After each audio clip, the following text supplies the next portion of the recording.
है ना, paper first part 1 में हम लोग देख रहे हैं माइग्रेशन इन बर्ड। माइग्रेशन इन बर्ड, इससे पहले हम लोग एक पार्ट पढ़ लिए हैं, इसमें दूसरा पार्ट देख रहे हैं।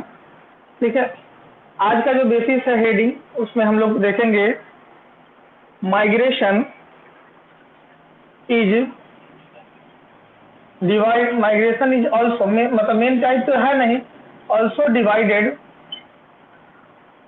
into two types, into two types, दो टाइप्स में बटे हैं। कौन दो टाइप्स है? माइग्रेशन को हम लोग दो टाइप में बांट के पढ़ते हैं। कौन दो टाइप्स है? On the basis of time, on the basis of time कह रहा है। माइग्रेशन इज ऑल्सो, इससे पहले भी चूंकि माइग्रेशन के टाइप्स देखे थे, इसलिए यहाँ पे ऑल्सो लग गया। Divided into two types, two type में बटे हुए हैं। On the basis of time, time के बेसिस से। टाइम ऑफ फ्लाइट मतलब उड़ने का जो टाइम है उस बेसिस से। ठीक है, विच अकर्स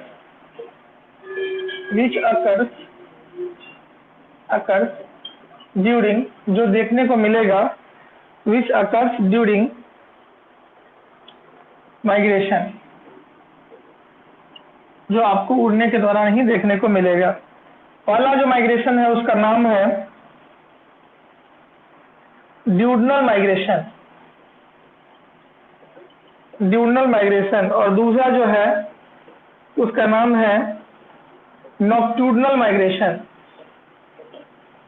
तो चिड़िया में एक जगह से दूसरे जगह तक जाना माइग्रेशन कहलाता है, प्रवर्जन कहलाता है। और प्रवर्जन के हम लोगों ने कई सारे टाइप्स को देखे हैं, जिसमें एक टाइप है ड्यूडनल माइग्रेशन और दूसरा है नॉक्टर्नल माइग्रेशन। ठीक है, पहले हम लोग देखते हैं ड्यूडनल माइग्रेशन क्या होता है।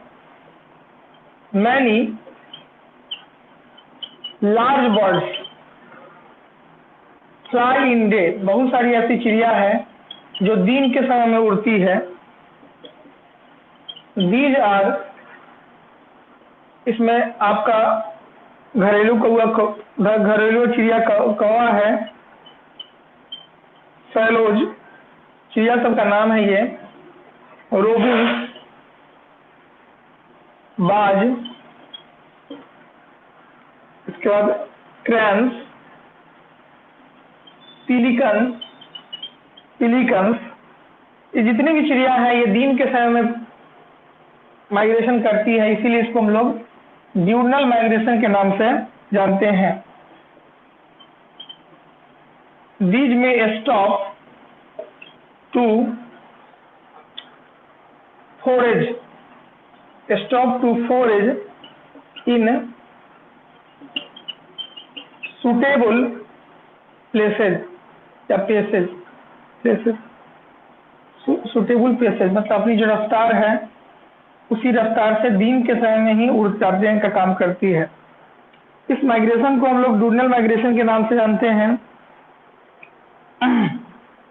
तो दिन के समय में चिड़िया का उड़ना, ठीक है, और दिन में ही भोजन ग्रहण करना, दिन में ही अपने जगह से एक जगह से दूसरे जगह तक जाना, ये सारा का सारा जो एक्टिविटी होती है वह ड्यूडनल माइग्रेशन के अंतर्गत आता है, ड्यूडनल माइग्रेशन के अंतर्गत आता है। अब हम लोग आगे देखेंगे जो दूसरा माइग्रेशन है ये वाला, जिसको हम लोग बोलते हैं नॉक्टर्नल माइग्रेशन। ठीक है, तो इसमें जो चिड़ियाएं होगी वो रात के समय में सफर करेगी, दिन के समय में नहीं बल्कि रात के समय में। और इसमें अधिकांश बर्ड होता है क्योंकि रात में टेम्परेचर की समस्या नहीं होती है। ठीक है, दिन में जो है टेम्परेचर की समस्या होती है, जो बर्दाश्त कर सकता है वो दिन के समय में उड़ लेता है। मेजोरिटी ऑफ स्मॉल साइज, इसमें खास करके छोटी चिड़ियाएं होती है, स्मॉल साइज बर्ड, जबकि पहले वाला में था बड़ी आकार की चिड़िया होती थी। बर्ड्स लाइक स्पैरो, इसमें जो उड़ने वाली चिड़िया हैं वो है हो गई स्पैरोज। एक चिड़िया है जिसका नाम है वेबलर। तीसरा चिड़िया है जिसका नाम है थ्रसेज। ये तीनों टाइप के जो चिड़िया हैं वो ये सब या इसके अलावा भी बहुत सारे होगी जो रात के समय में प्रीफर करती है उड़ना, prefer to fly at night, prefer to fly at night. ये चिड़िया रात के समय में ही उड़ती है, fly at night under the protection cover of darkness, under the protection cover darkness to escape their enemy, to दिख रहा है यहाँ, to escape,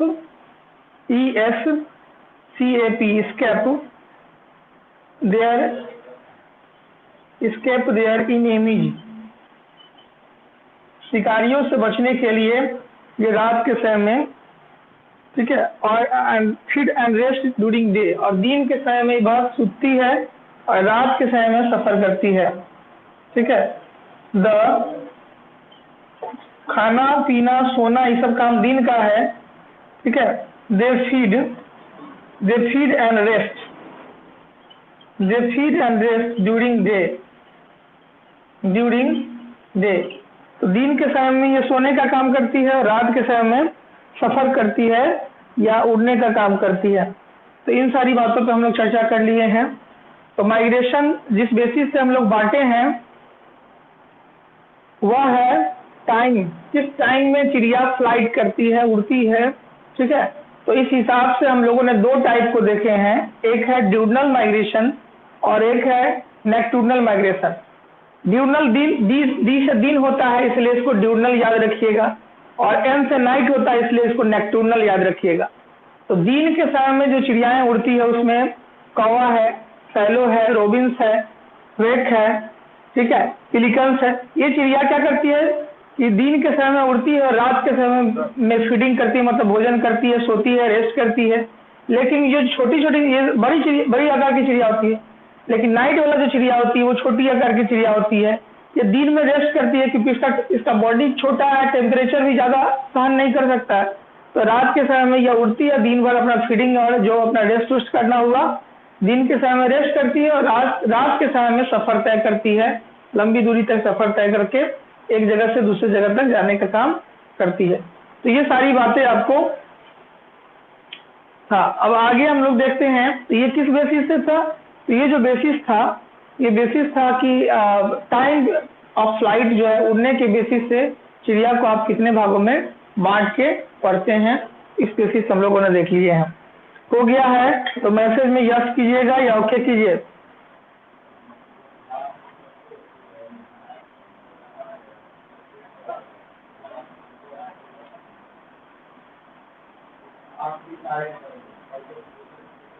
चलिए हो गया, धन्यवाद, हो गया।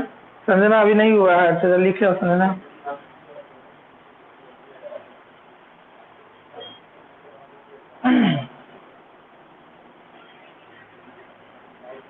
एक सूचना है कि कल 30 तारीख, कल लास्ट डेट है। इस ऐप में जिनका फी बकाया है वो कर लीजिए, नहीं तो हटाएगा तो फिर मेरे हाथ में नहीं रहेगा। अब तक मेरे हाथ में है, जुड़ने के कुछ दिनों तक आप मेरे हाथ में रहता है, लेकिन एक टाइमिंग है, बाउंडेशन है उसका भी, ठीक है। 30 के बाद उसका नियम बदल रहा है, उस कंडीशन में पेमेंट आपको करना पड़ेगा। पेमेंट जिनका नहीं हुआ है वो हमको फ़ोन कर लीजिएगा या पेमेंट करने का रास्ता खोजिएगा, ठीक है।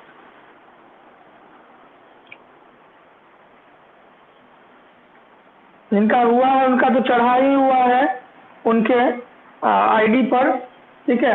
जैसे रॉकी, हाँ रॉकी का हो गया है पेमेंट, तो आपके लिए दिक्कत नहीं है क्योंकि आपका हम लिस्ट भेज दिए हैं उसको, ठीक है। तो जिनका नहीं हुआ है कोशिश कीजिए, ठीक है, कि कर लीजिए, नहीं तो हटेगा तो फिर हम जूम पे थोड़ी जाएंगे अब कर लेने के लिए। एक तो ऐप है, पेड ऐप है, तो इसको भी पैसा चाहिए। आप रहिए ना रहिए, जितना स्टूडेंट इसमें इनरोल्ड है उसका पैसा हमको भेजना पड़ता है 30%, ठीक है। इसलिए ऐप का भी कुछ नियम कानून कायदा है। चलिए इसको हम देखते हैं, आगे बढ़ते हैं।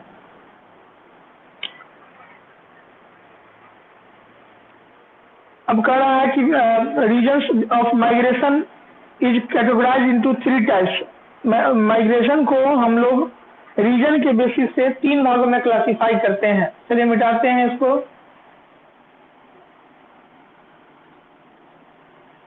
ये था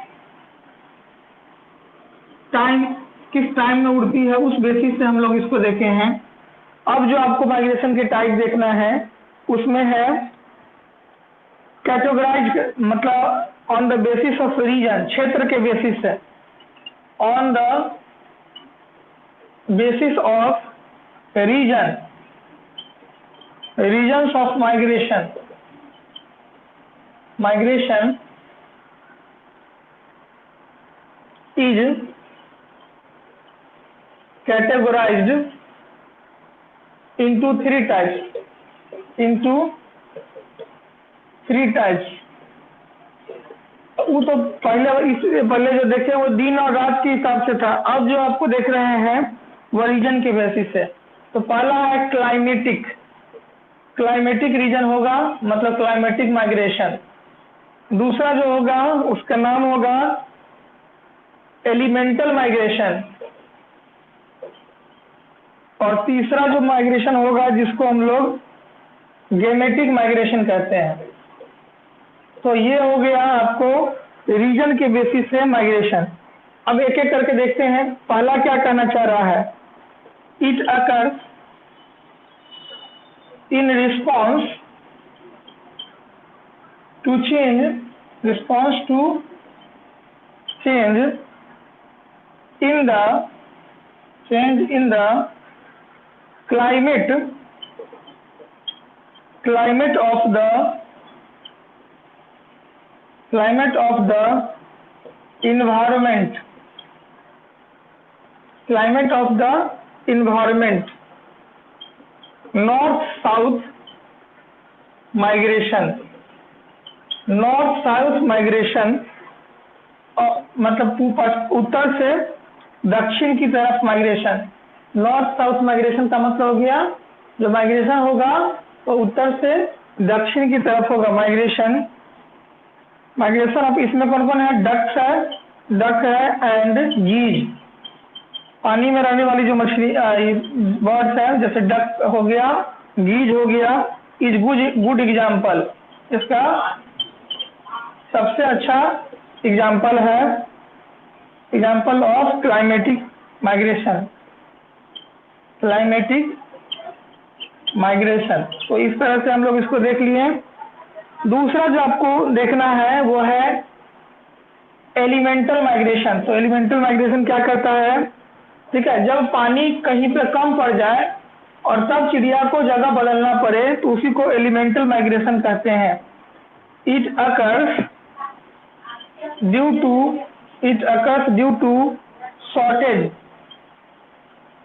शॉर्टेज ऑफ वाटर, पानी के कम होने की वजह से चिड़िया को अगर माइग्रेशन करना होता है, एंड फूड, मतलब 2 चीज हो गया, एक पानी और एक भोजन। इट में occurs at any time, at any time in a year, यह साल में कभी भी आपको देखने को मिल सकता है कि पानी कम हो गया इसलिए चिड़िया एक जगह को छोड़कर दूसरे क्षेत्र में चली गई। अब तीसरा हम लोग देख रहे हैं जिसका नाम है gametic migration.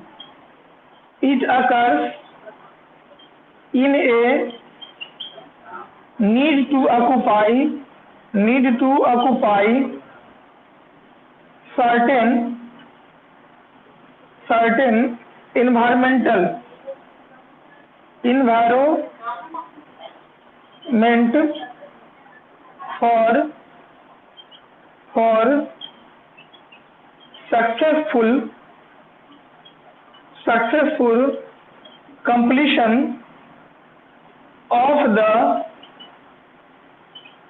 some parts of the reproductive process, reproductive process, ठीक है।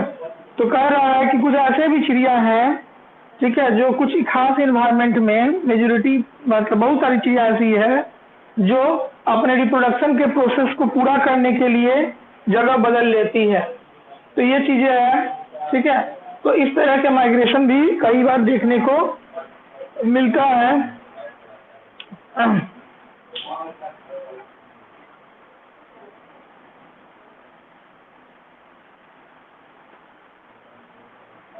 ठीक है, तो इस बेसिस से, ठीक है, majority of bird perform the types of migration besides the following two types of migration. अब इस बेसिस से ज्योमेट्रिक बेसिस के आधार पर माइग्रेशन के दो प्रकार हो जाते हैं, ठीक है।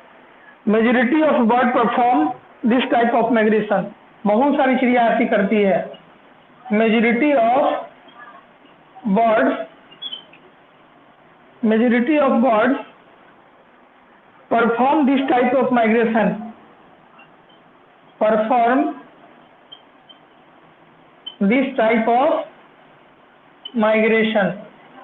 कि अपने जनन करने के लिए, रिप्रोडक्शन करने के लिए कुछ जो होते हैं वो जगह बदल कर चली जाती है और दूसरे क्षेत्र में माइग्रेशन करके पुनः अपने क्षेत्र को लौट आती है। इस तरह के माइग्रेशन को हम लोग बोलते हैं गैमेटिक माइग्रेशन। अब इस बेसिस से दो को बताया गया है, एक है इरेगुलर माइग्रेशन, एक है पार्शियल माइग्रेशन। तो देखते हैं दोनों चीजों को, इरेगुलर और पार्शियल को। इरेगुलर माइग्रेशन और पार्शियल माइग्रेशन।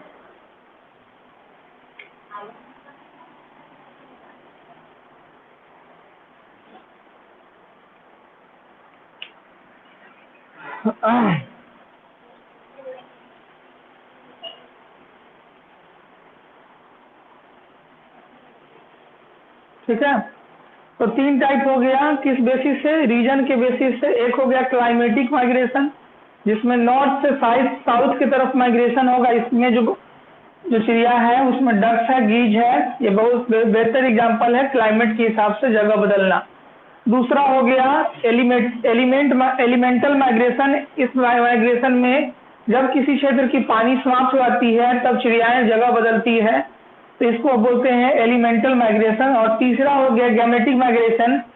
कुछ चिड़िया में मेल होता है, फीमेल नहीं होती है, या फीमेल होता है, मेल नहीं होता है। इस कंडीशन में वो चिड़ियाएं दूसरे क्षेत्र में रिप्रोडक्शन के लिए जाती है और माइग्रेशन को पूरा करती है। अगर हो गया है तो ओके कर दीजिए।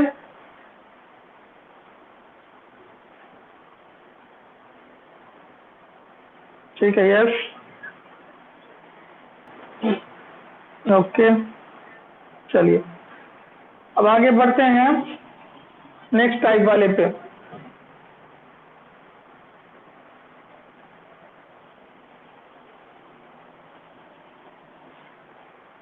हो गया, सबका हो गया। चलिए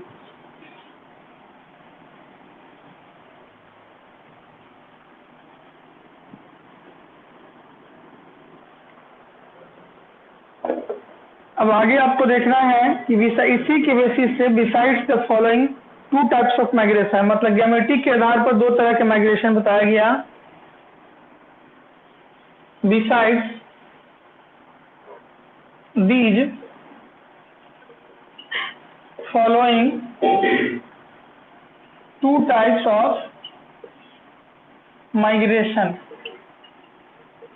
गैमेटिक के बेसिस पे दो तरह के माइग्रेशन हो गया। एक हो गया इरेगुलर माइग्रेशन और दूसरा हो गया पार्शियल माइग्रेशन। ठीक है, इरेगुलर माइग्रेशन और पार्शियल माइग्रेशन। इसमें कौन कौन करता है इरेगुलर वाले में? It is also called erratic और वॉन्डरिंग, मतलब वॉन्डरिंग माइग्रेशन, जगह बदलने वाला माइग्रेशन के नाम सुनते हैं। या किस किस में देखने को मिलेगा? इट अकर्स इन हीरोन, पक्षी की नाम है कोयल, ठीक है, थ्रसेज, ठीक है। इसके अलावा हो गया वर्बल्स, गुल्स, वर्बल्स के बाद गुल्स, टर्न्स, ईटीसी इस माइग्रेशन के अंतर्गत आते हैं। ठीक है,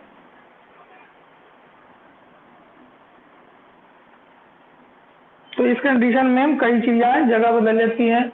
दूसरा होता है पार्शियल माइग्रेशन। पार्शियल माइग्रेशन क्या होता है?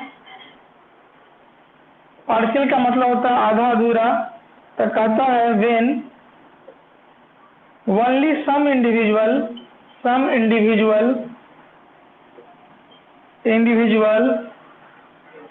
Of a group of migratory birds leave the native, जहाँ जन्म होता है उस जगह को छोड़कर चली जाती है native land, while some of them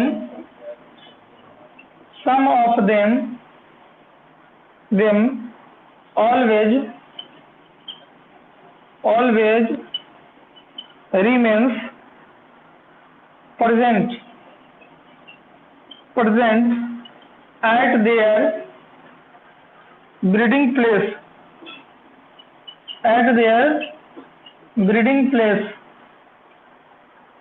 then this is called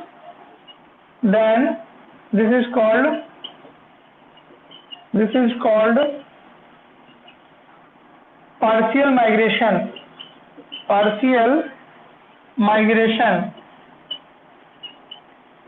क्या कहा कि when only some individual of the group of migratory birds leave the native, अपने जन्म स्थान को भी छोड़कर चली जाती है, while some of them always remain present, लेकिन कुछ उसमें से ऐसी होती है कि जगह नहीं छोड़ती है, कुछ भी हो जाए, ठीक है, और वहीं पर ब्रीडिंग करती है। then this is called partial migration। इस तरह के माइग्रेशन को हम लोग पार्शियल माइग्रेशन के नाम से जानते हैं। इसमें जो एग्जाम्पल है उस एग्जाम्पल का नाम है रोबिन्स ऐसी चिड़िया है जो करती है। रोबिन्स यहाँ की चिड़िया नहीं है, रोबिन ऑफ इंग्लैंड, यह विदेशी चिड़िया है। ठीक है, एक चिड़िया है ब्लू जॉ, कनाडा की चिड़िया है, ब्लू जॉय ऑफ कनाडा की चिड़िया है। ठीक है, तो ये चिड़ियाएं हो गई। अब इसके बाद हम लोग ये दोनों टाइप हो गया, इसके बेसिस से हम लोग एक होता है कि रिप्रोडक्शन करने के लिए जगह छोड़ के चल जाएगी, वो क्या है कितना कुछ हो जाएगा उड़ावे करेगी, तो इस कंडीशन में होता है ये पार्शियल होगा। इरेगुलर का मतलब होगा कोई नहीं होगा, ये भटकने वाली चिड़ियाएं होती है, ये जगह जगह अपना भटकती रहती है, जैसे कोयल है, हिरोन है, ऐसी जो चिड़िया है, एच लिखा हुआ है, हिरोन है, ऐसे ही चिड़िया है, उसको जगह से कोई मतलब नहीं है, अपना भटकती रही, जहां मन तहां भटकती, इसको बोलते हैं इरेगुलर माइग्रेशन। रिप्रोडक्शन करने के लिए जब कोई चिड़ियाएं जगह वो घुमा रही है, जहां तहां जा रही है, कोई उसका ठिकाना नहीं है, तो उसको इरेगुलर माइग्रेशन करते हैं। लेकिन इसी में एक होता है पार्शियल माइग्रेशन, कुछ जो कहती है कि हम अपनी जगह पर रहेंगे, नहीं जाएंगे कहीं, तो उस तरह के माइग्रेशन को हम लोग पार्शियल माइग्रेशन के नाम से जानते हैं। ठीक है, अब आता है सीजन के बेसिस से माइग्रेशन के 3 type, summer season, winter season, ठीक है, और एक होता है बर्ड्स ऑफ पासेज। 3 टाइप के माइग्रेशन होते हैं। इसके बाद आपको कैरेक्टर देखना है, उसके बाद कौन कौन चिड़िया माइग्रेशन करती है वो देखना है, माइग्रेशन में क्या क्या प्रॉब्लम आती है वो देखना है, कारण क्या है माइग्रेशन का, एडवांटेज क्या है माइग्रेशन का, ये सारी बातें अभी देखनी है इसमें। ठीक है, अगर हो गया हो तो ओके कीजिए, आगे बढ़ेंगे।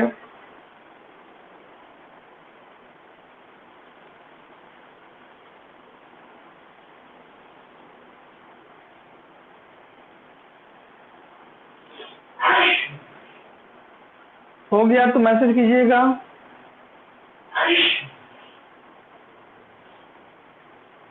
चलिए आगे बढ़ते हैं हम।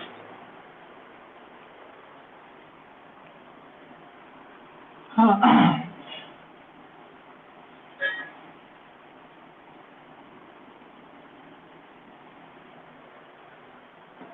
अब है on the basis off season, season के बेसिस से, ऑन द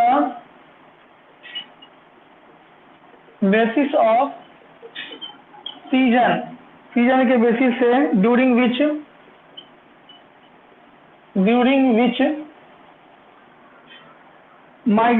बर्ड्स माइग्रेट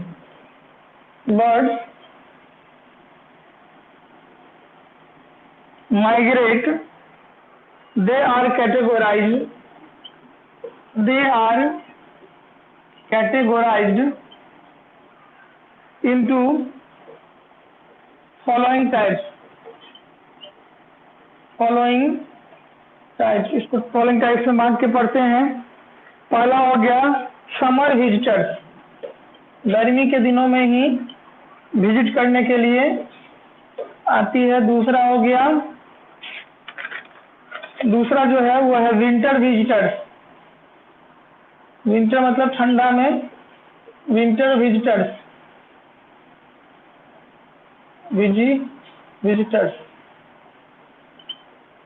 और तीसरा हो गया बर्ड्स ऑफ पासेज। एक एक करके हम लोग देखेंगे। पहला जो कह रहा है उसका नाम है समर विजिटर्स, नाम से ही क्लियर है, गर्मी के मौसम में these birds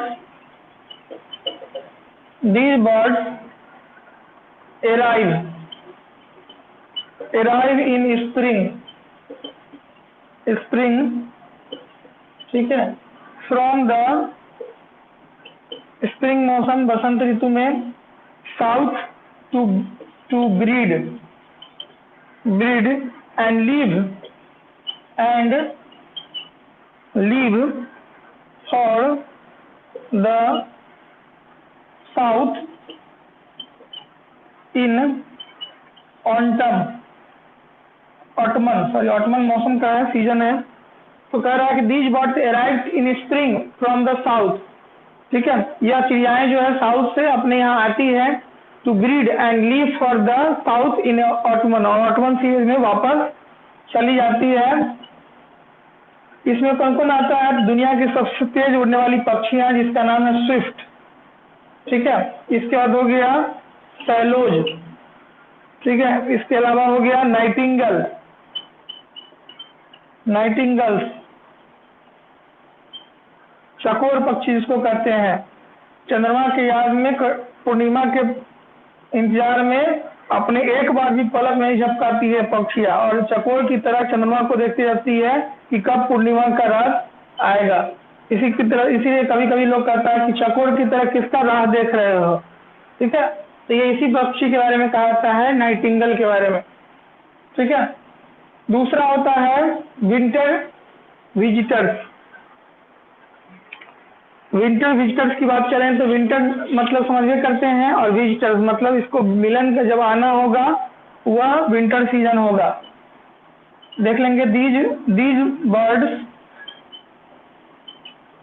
birds migrate southward and southwest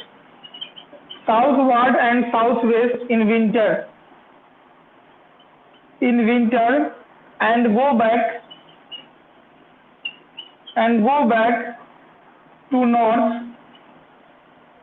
back to north in spring season में यह चला जाएगा। एग्जाम्पल में कौन कौन चीज आ जाएगा? एग्जाम्पल में कुछ चिड़िया है जिसका नाम है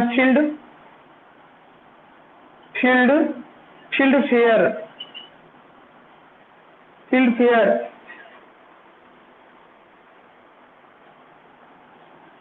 एक और है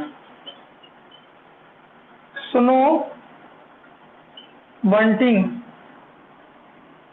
तीसरा है रेड विग।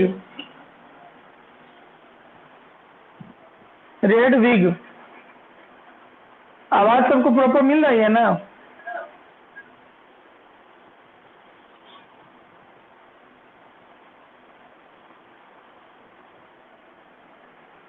चलिए, तो ये हो गया,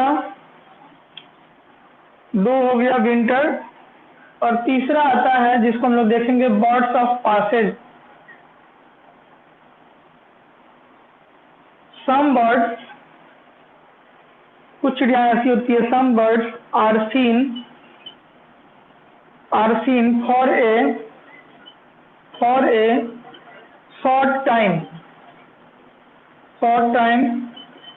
ट्वाइस ए ईयर, साल में 2 बार, on their way to colder और वार्मर, ठीक है, एक ठंडा में एक गर्मी में, कंट्री से, एक गर्म प्रदेशों से और एक ठंडा प्रदेशों से ये आने का काम करती है, ठीक है, इन spring and ottoman, in spring and ottoman, ठीक है। इसमें जो चिड़ियाएं हैं उसका नाम है सैंड पाइपर्स और एक और है स्निप्स। ये 2 चिड़ियाएं हैं जो इस दो बार साल में आती है, एक गर्म जो प्रदेश होते हैं उनसे और एक ठंडा प्रदेश होता है उससे, ये आके फिर अपना वापस चली जाती है। तो साल में 600 महीना पे आने वाली जो पक्षियां हैं उसी का नाम है बर्ड्स ऑफ पासेज। तो कुल मिला के हम लोगों ने सीजन के बेसिस से माइग्रेशन के 3 टाइप को देखा है, समर विजिटर्स, विंटर विजिटर्स और बर्ड्स ऑफ पासेज। अब हम लोग को देखना है कि बर्ड्स के क्या क्या कैरेक्टर्स होते हैं।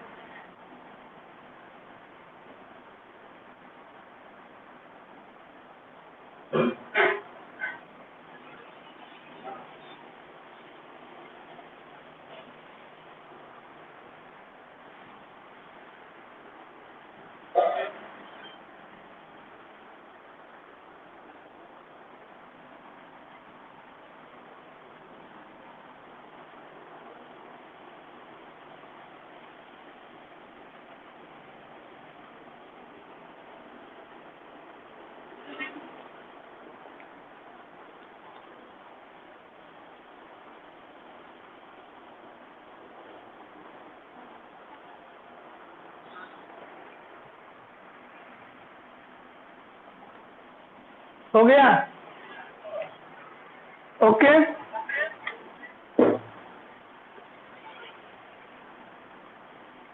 मिटा दिया जाए। चलिए मिटाते हैं।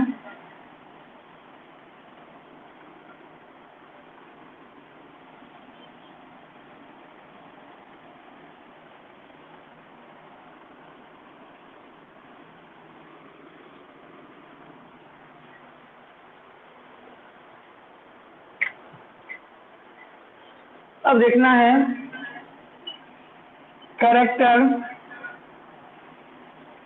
कैरेक्टरिस्टिक्स ऑफ बर्ड्स, चिड़िया का चरित्र कैसा है, ठीक है, माइग्रेशन के बेसिस पे।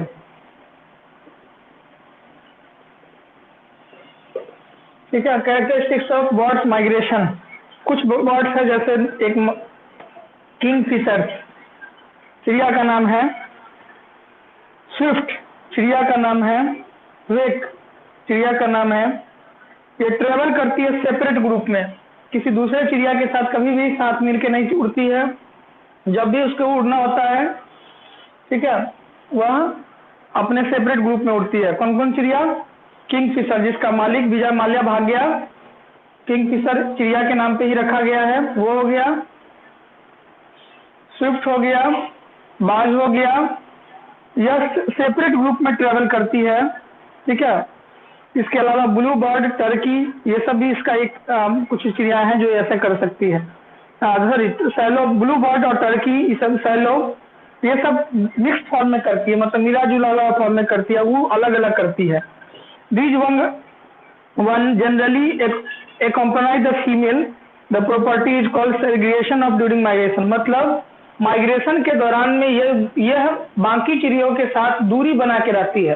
कुछ क्या होता है कि सब चिड़िया साथे साथे उड़ रहा, कोई दिक्कत नहीं है, जैसे ब्लू बर्ड हो गया, स्पैरो, सैलो हो गया, टर्की हो गया, ये सब मिक्स फॉर्म में उड़ रही, 3-4 चिड़िया ग्रुप में मिलकर उड़ रही है। यही जो हो गया, जैसे ये किंग फिशर है, ये अपना सेपरेट ग्रुप में जाती है, मिक्स फॉर्म में कभी भी नहीं जाएगी, उड़ सकती है।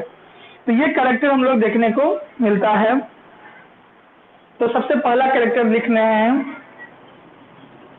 Some birds like kingfisher, kingfisher चिड़िया का नाम है, स्विफ्ट, स्विफ्ट चिड़िया का नाम है, बाज चिड़िया का नाम है, etc travel in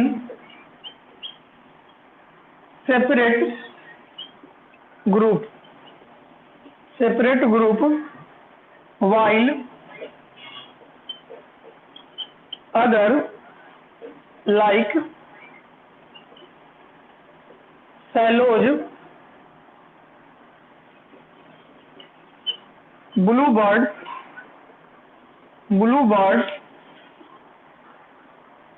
turkey, etc. travel in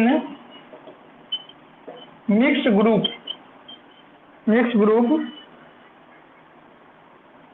the young ones generally accompany the female, ठीक है, फीमेल। इसमें क्या होता है कि जो यंग होते हैं वो मेल फीमेल साथ में मिलके उड़ते हैं। दिस प्रॉपर्टी इज कॉल्ड, यह गुण कहलाता है सेग्रीगेशन, मतलब छांट के अलग करके उड़ना, सेग्रीगेशन ड्यूरिंग माइग्रेशन। एक ऐसा कैरेक्टर जिसमें दोनों अलग अलग करके उड़ते हैं उसी को हम लोग सेग्रीगेशन ड्यूरिंग माइग्रेशन के नाम से जानते हैं। ये हो गया एक पॉइंट। देखते हैं दूसरा point, point number two,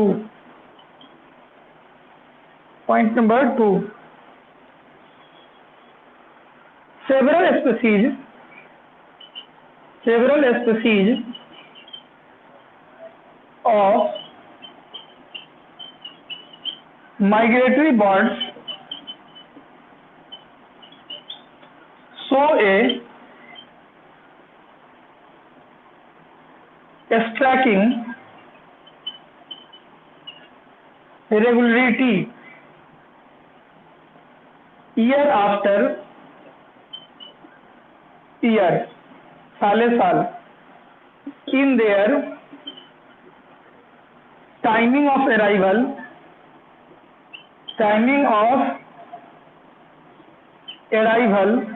and departure,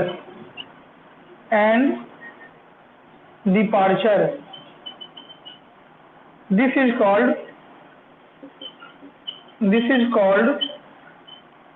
regularity of migration,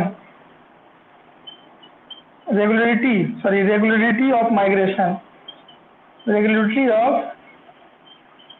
migration। क्या कहा गया?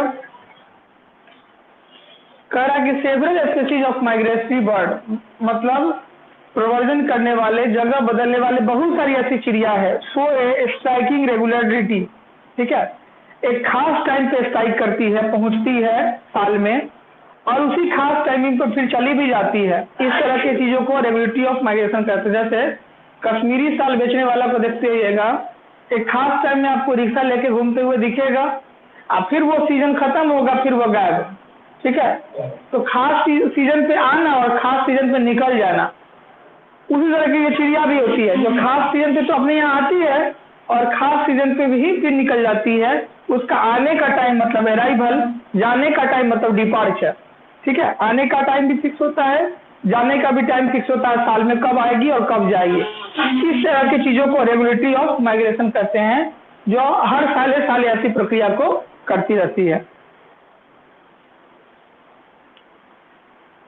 ठीक है।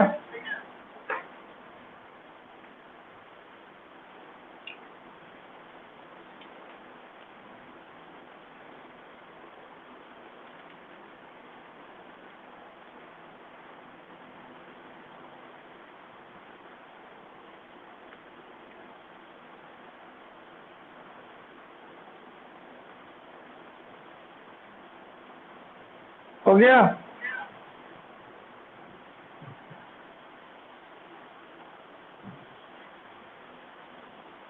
चलिए, तो ये 2 टाइप हो गया। लास्ट टाइप एक देख लेते हैं, तीसरा, ठीक है, उसके बाद अगले दिन देखेंगे।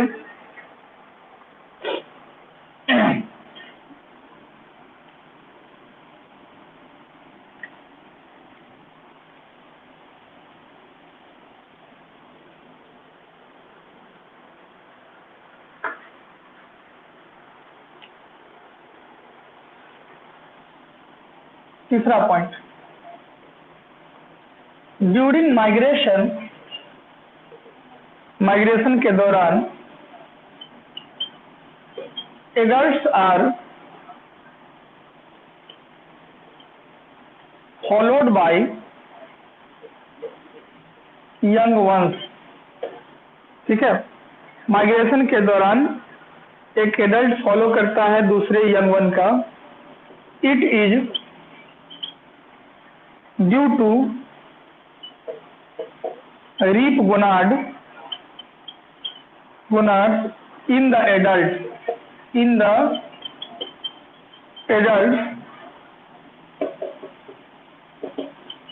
during the back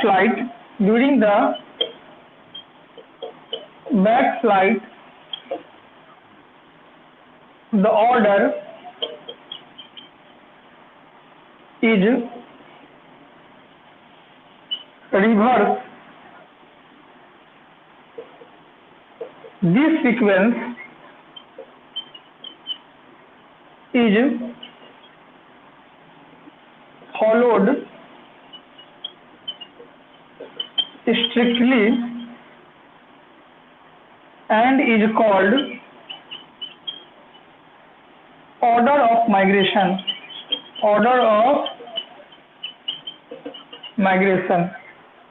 क्या करना चाहा है? During migration adult are followed by young ones. Adult क्या करता है? दूसरे को फॉलो करता है। It is due to ripe gonads, इसलिए क्योंकि गोनाड्स मैच्योर हो चुका होता है। ठीक है, मेल फीमेल दोनों एक दूसरे का गोनाड मैच्योर जब हो गया है तो दोनों एक दूसरे को फॉलो करेगा।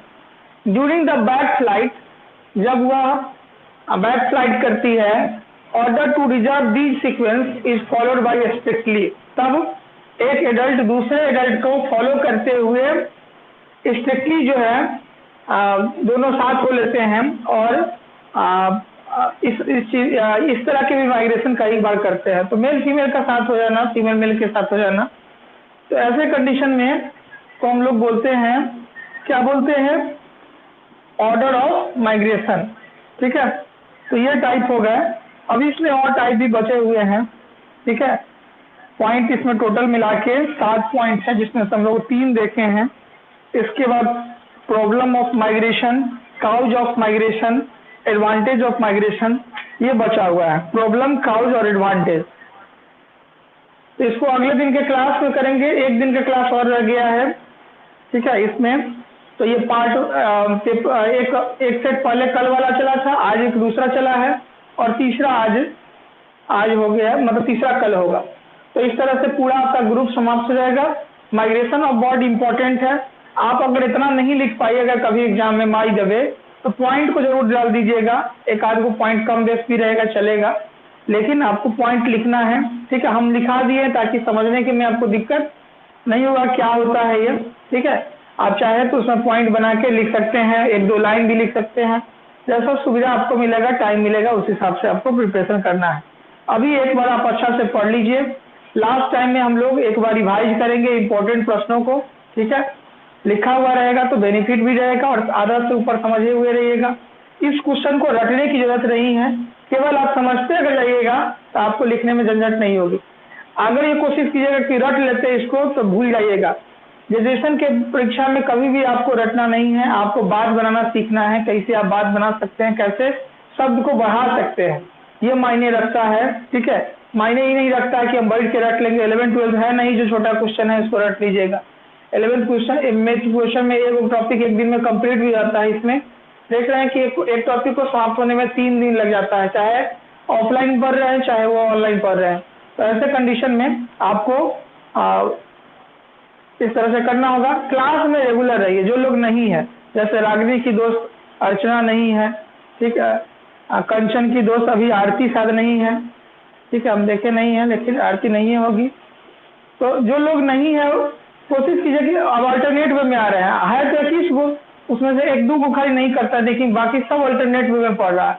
तो अल्टरनेट वे में पढ़ने से अच्छा है कि रेगुलर देर में थोड़ा देर, अगर दिन भर टाइम आपको फ्री मिलता है तो 1 घंटा देने में क्या टाइम है, जब तो आपको आना भी जाना भी नहीं है। ऑनलाइन सवेरे सवेरे बैठ के पढ़ना है, शाम में फिर आप फ्री ही हैं, ठीक है, दिन भर कीजिए जो काम करना है। तो इसलिए 1 घंटा टाइम देने में कोई ज़्यादा फर्क नहीं पड़ता है। अब रह गया नेटवर्क इशू, तो नेटवर्क इशू इस ऐप के साथ तो नहीं है, बोलिए कि नेटवर्क इशू है, क्योंकि यह ऐप अगर ऑडियो वीडियो नहीं चलाया गया तो ऑडियो जरूर दिखते रहता है, वो भी 2-3 मिनट के अंदर या 1-1.5 मिनट के अंदर फिर वापस भी आ जाता है। तो ये सारी फैसिलिटी है। इतना कम एमबी में दूसरा कोई ऐप नहीं चल सकता है, ठीक है। 200 एमबी लगता है वो क्लास को करने में, अगर सही से देखिएगा तो, ठीक है। तो ज़्यादा आपको खर्च भी नहीं है इस एमबी वाले में, ठीक है। दूसरी बात, क्लियरिटी इसका बेहतर है। 3 मोड है, ठीक है, तीनों मोड में आप पढ़ सकते हैं, high quality, medium quality, low quality. Low में अगर मान लीजिए नहीं दिखेगा तो मीडियम करके देखिए, लो में ना दिखेगा तो कम से कम ये रखिएगा। अब मान लीजिए सप्ताह में 1 महीना का क्लास चलता है, अगर 4-5 दिन कोई नहीं रहेगा तो उसको हम कॉपरेट कर देंगे, उसको लिंक भेज देंगे। लेकिन अब रोज नहीं रहेगा, कहेगा लिंक भेजिए, तो सो पॉसिबल है नहीं, ठीक है। आपका क्लास कहीं से भी नहीं छूटेगा, ठीक है, इसकी गारंटी हम लेते हैं। समझने में भी कहीं से दिक्कत नहीं होगी, ठीक है। और एक और वो जो बात बोले हैं 30 तारीख वाला बात, उसका ध्यान दीजिएगा, क्योंकि मेरे हाथ में जो था, क्योंकि रितेश को कल रितेश पेमेंट किया, 2 बार 1-1 रुपया ब्लॉक कर दिया। तो ये जो कंडीशन कई बार हो जाता है, तो ये भी दिक्कत हो जाती है। इसलिए सब लोग ध्यान से, अगर रेगुलर में फी पेमेंट किए, जो आपका ऑफलाइन में फी था वो ऑफलाइन वाला ही फी चल रहा है, उसी को बढ़ाइएगा। आगे जब ऑफलाइन चलेगा फिर आप अपना मैनेज कर लीजिएगा। इसमें है नहीं कि हम इसका अलग चार्ज कर रहे हैं, उसका अलग चार्ज कर रहे हैं। जो फी हमको भी चूंकि देना पड़ता है, तो इस कंडीशन में दोनों आदमी कॉपरेट एक दूसरे को कीजिए जहां तक पॉसिबल हो सकता है, ठीक है। चलिए, और ये नहीं सोचिए कि सर पढ़ा रहे, हम बीच में से भागने वाले नहीं हैं। आपको हम पूरा पढ़ा के जाएंगे, पूरा सिलेबस हम पूरा कराएंगे, चाहे वो लॉकडाउन लगे नहीं लगे, ठीक है। जिनका पेमेंट हो गया उनको तो हम पढ़ाबे करेंगे, जिनका पेमेंट नहीं होगा उनको कॉपरेट कर रहे हैं तो वो भी हमको कॉपरेट करें। चलिए ठीक है, मिलते हैं कल के क्लास में। जितना पीछे पढ़ लिए हैं उसको ठीक से तैयार कर लीजिएगा। कुछ पूछना होगा तो फोन कर लीजिएगा 10 बजे के बाद, ठीक है, या मैसेज छोड़ दीजिएगा तो हम देख लेंगे। चलिए मिलते हैं कल।